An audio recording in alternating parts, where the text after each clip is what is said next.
Welcome to my channel learning launch. आज हम शुरू करेंगे क्वेश्चन नंबर 12 से। देखिए 12th क्वेश्चन के अंदर एक चीज़ बोली गई है कि हमको दो एपी दी गई है जिनका कॉमन डिफरेंस सेम है। The difference between 100 term is 100। मतलब इन्होंने ये बोला गया है कि जो मेरी 100 टर्म है, मतलब मैं एक एपी को छोटे ए से और एक को बड़े ए से डिनोट कर दूंगा। जैसे एक एपी दी हुई है 100, मतलब उसकी 100 टर्म ए 100, ठीक है, और दूसरी दी गई है एपी 100। तो इन दोनों का जो डिफरेंस भी दिया हुआ है ना, वो मेरे को 100 दिया हुआ है। लेकिन आपने एक चीज़ यहाँ पे शुरू में देखी होगी, इसने बोला 2 AP have the same common difference. इसने बोला है सेम डिफरेंस है। अब चाहे यहाँ पे ए 100 हो, ए 30 हो, ए 50 हो या ए 1000 हो, उनका कॉमन डिफरेंस सेम ही रहेगा 100। ये हमको लैंग्वेज घुमाने के लिए बोला गया है। इसका आंसर 100 है, लेकिन इसको मैं एक्सप्लेन करता हूँ वो कैसे, ये देखो।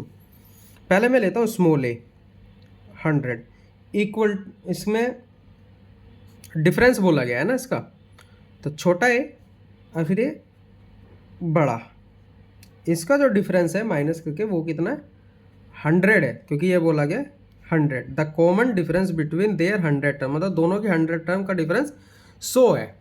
चलो मैंने दो ले ली। अब यहाँ पे फॉर्मूला लिखता हूँ, ए प्लस 99d माइनस कर देते हैं, तो ए प्लस 99d तो सेम है, कोई दिक्कत नहीं, बड़ा छोटा कोई लिखने की जरूरत नहीं। ये आ गया।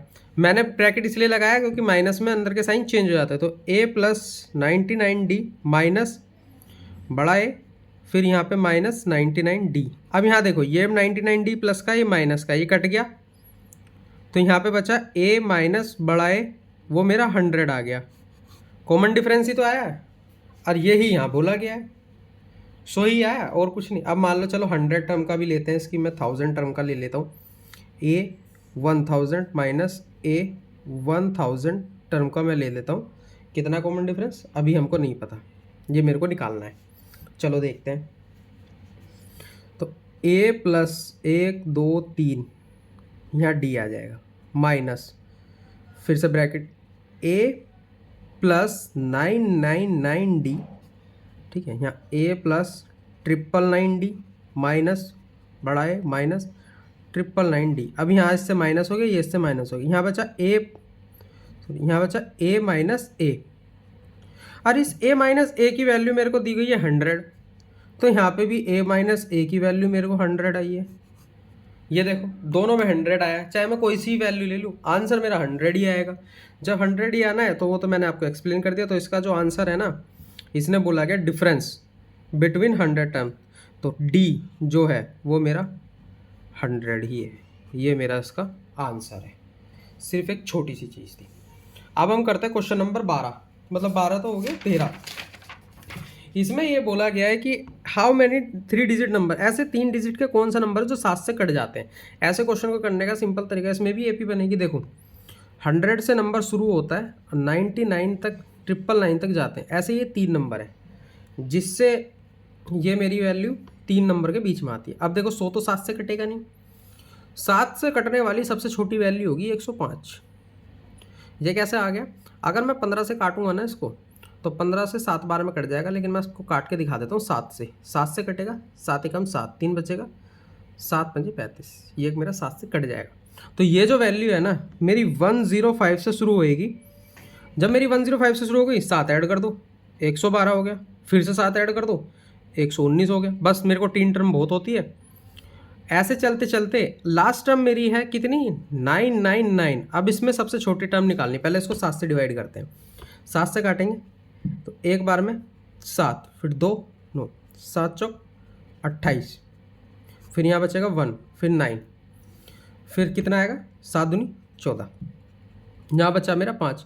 ये इस 5 की ज़रूरत है। ये जो 5 है ना, मैं 999 में से माइनस कर दूंगा, तो जो मेरी वैल्यू जो आएगी ना, वो आएगी मेरी 499।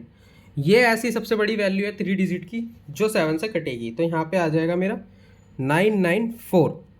अब देखो मेरे को क्या चाहिए, मेरे को ए मिल गया 105, डी मिल गया, निकालने की जरूरत ही नहीं क्योंकि सब में 7 7 का डिफरेंस है। डी मेरा 7 आ गया, और यहाँ पे मेरे को ए एन मिल गई लास्ट टर्म 994। अब मेरे को ये तो पता है ना कि ऐसे कितने नंबर हैं, मतलब n निकालना है मेनली। चलो देखते हैं।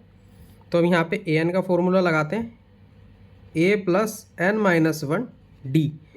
an कितना है 994 is equal to a 105 plus n minus one d कितना है मेरा 7। तो 994 में से मैं 105 माइनस करूँगा, n माइनस वन, यहाँ मेरा 7 आ गया। 14 में से 5 गए, कितना आ गया, ये मेरा आ जाएगा 9। 9, यहाँ बचेगा मेरा 8 और यहाँ पे भी मेरा बचेगा 8। इसको काटना है मेरे को 7 से, क्योंकि 7 इधर मल्टीप्लाई में डिवाइड में आ जाएगा, n माइनस वन। चलो देखते हैं, 7 से काटते हैं, 7 एकम 7, 1 बचेगा, 7 दूनी 14, 4 बचेंगे तो 49 हो गया। तो 7 7 49 is equal to n minus one. अब ये n इधर है और यहाँ पे 127 प्लस 1 हो जाएगा, तो इसकी जो वैल्यू आ जाएगी वो आ जाएगी 128। तो मतलब जो मेरी n की जो वैल्यू आई है वो आई है मेरी 128। यही मेरे इसका आंसर है। ऐसी 128 नंबर हैं, मतलब ऐसे 128 नंबर है 3 डिजिट के जो 7 से कटते हैं। ये इसका सिंपल आंसर है। अब करते हैं क्वेश्चन नंबर 14 और भी आसान है। इसके अंदर हमको बोला गया 4 से कटने वाले नंबर चाहिए जो 4 मतलब 10 और 250 के बीच में लाई करते हैं, मतलब इसके बीच में आते हैं। चलो वो भी देखते हैं। सबसे बड़ी वैल्यू जो 10 के बाद की जो होती है ना, सबसे छोटी, वो होती है 12, जो 4 से कट जाएगी। 12 के बाद 16, फिर 20। ये तो नॉर्मली कर लोगे, इसे निकालने की जरूरत नहीं है। अब 250 है, 250, इसको मेरे को डिवाइड करना पड़ेगा 4 से। 4 से 24, 1 बचेगा, 4 दूनी 8, ये मेरा 2 बचेगा। तो ये जो 2 है ना, मेरे को 250 में से 2 माइनस करना पड़ेगा, तो ये आएगा 448। ये मेरी नहीं 248, ये मेरी वैल्यू है 248। ये मेरी लास्ट एपी आएगी जो 4 से कटेगी इसके बीच में। चलो a मिल गया मेरे को 12, d मिल गया मेरे को 4 क्योंकि सब में सेम है, और an मिल गया मेरे को 248। अब मेरे को यही तो बताने कितनी टर्म है ये, मतलब n निकालना है। चलो निकालते हैं। an is equal to a plus n minus one d. an कितना है 248 इज इक्वल टू a कितना है 12 plus n minus one, d कितना है मेरा 4। इतना हो गया। 248 माइनस 12 is equal to n minus 1 4 minus है। अब इसमें से 12 माइनस करेंगे तो ये आएगा मेरा 236, और इसको डिवाइड कर देंगे हम 4 से, और यहाँ आएगा मेरा n माइनस वन। 4 से जब मैं इसको डिवाइड करूँगा तो ये मेरा आएगा कितना, 4 पंजे 20 और कितना बचा 3 36, तो ये मेरा आएगा 59 n माइनस वन।